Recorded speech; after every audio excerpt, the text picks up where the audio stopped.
No. Earl, I know you have a real soft spot in your heart for Texas, don't you? Well, I should. I grew up there. My dad worked in the oil fields, and we hit all those old boomtown fields, when it was really wild. I remember we lived in Kilgore, Texas, when the streets were like mud, and we lived in little what they called tourist camps. You couldn't get a decent place to live.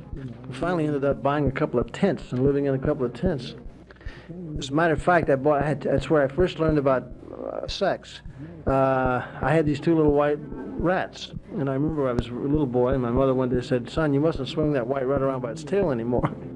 So that one rat was going to have little baby rats. So we moved into these tents, and the tents had a wooden floor, and there was a little knothole in the kitchen area, and my white rats took to living under the house, and they'd come up when we ate, and I'd feed them. And when we moved from there, my white rats had infested that whole neighborhood, and the Kilgore had to send out the exterminators to get rid of my white rats. Kind of heartbreaking story. I was glad you had a finish for that story. But I lived in Crane, Texas when I was a kid, which is the only town in Crane County outside of Odessa. I mean, about 50 miles from Odessa. And I lived in Kerrville, Texas. And I'm about to invest in a dinner theater in San Antonio. So Texas is very dear to me. And I have a lot of friends around Dallas and Fort Worth. Yeah.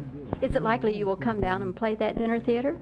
Possibly, especially if it's not doing well, I'll come down and try to. Sure, it's going to be we're going to have people like Van Johnson and Cesar Romero and Bob Crane and Dorothy Lamour and you name it. It's going to be a marvelous theater in San Antonio. Do you know San Antonio?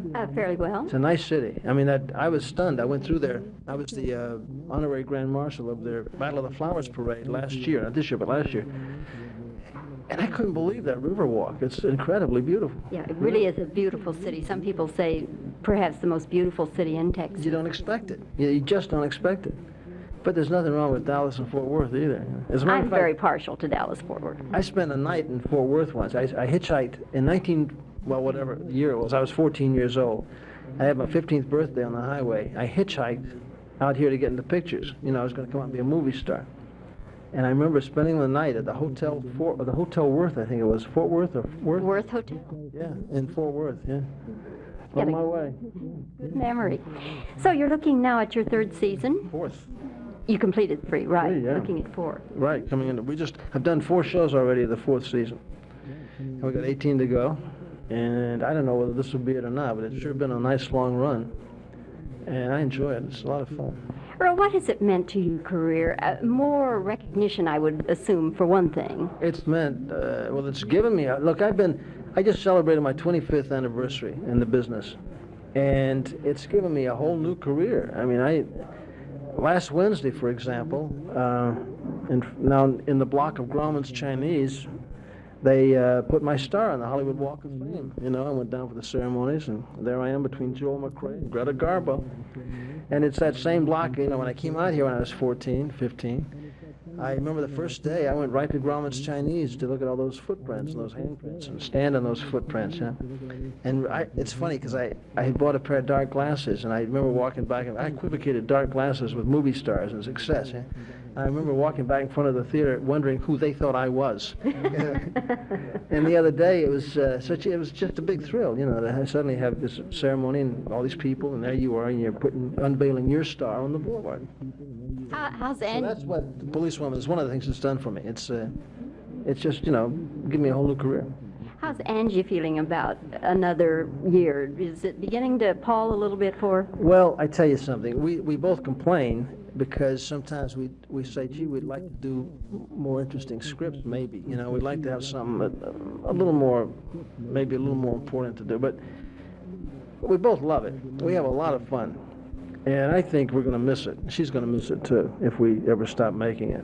Is this definitely the last season, or is that... Well, there's no way of knowing that. I think, very honestly, and I hope I'm not telling tales out of school, but I think this is Angie's contractually her last year. Now, they'd have to make a new contract with her, I believe, if she did another series, another season. So I don't know whether she will stop after this or not. I really don't know. It depends, I'm sure by the end of the year she'll say that's it, but, when they get around to it, who knows?